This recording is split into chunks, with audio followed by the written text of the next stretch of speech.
ముంబై దాడుల సూత్రధారి తహవూర్ రాణాను భారత్కు రప్పించేందుకు గల అడ్డంకులు తొలగిపోయాయి.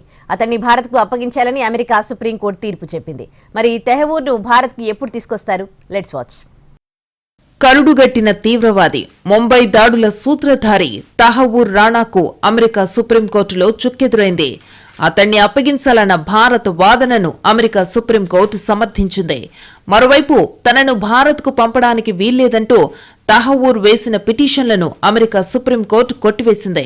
2008 నవంబర్ 26న ముంబైపై ఉగ్రదాడులకు సూత్రధారుల్లో తహవూర్ రాణా కూడా ఒకడు.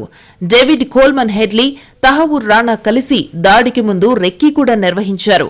అలాగే దాడిలో పాల్గొన్న కసబ్ తదితర ఉగ్రవాదులకు అవసరమైన బ్లూ ప్రింట్ ను తహవూర్ రాణా తయారు చేశాడు. ఉగ్రదాడి తరువాత రాణా భారత్ను విడిచి కెనడాకు పారిపోయాడు. మరోవైపు ఉగ్రదాడులు, కుట్రలపై రాణాతో పాటు డేవిడ్ కోల్మన్ హెడ్లీపై అమెరికాలో కూడా కేసులు నమోదయ్యాయి. ఈ క్రమంలో 2009లో రాణాను federal bureau of investigation FBI చికాగోలో అరెస్టు చేసింది. అప్పటినుంచి తహవూర్ రాణా అమెరికా జైల్లో ఉన్నాడు. తహవూర్ రాణాను అప్పగించాలంటూ అమెరికాను పలుసార్లు కోరింది భారత్.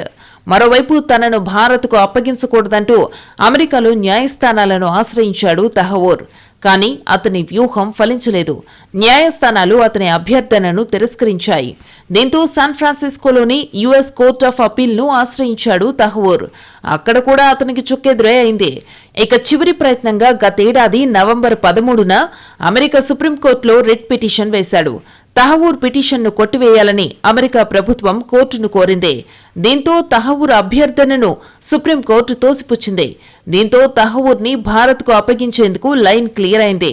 అయితే న్యాయపరమైన ప్రక్రియ పూర్తి చేసి అతన్ని భారత్కు అప్పగించడానికి కొన్ని నెలలు పట్టే అవకాశముంది.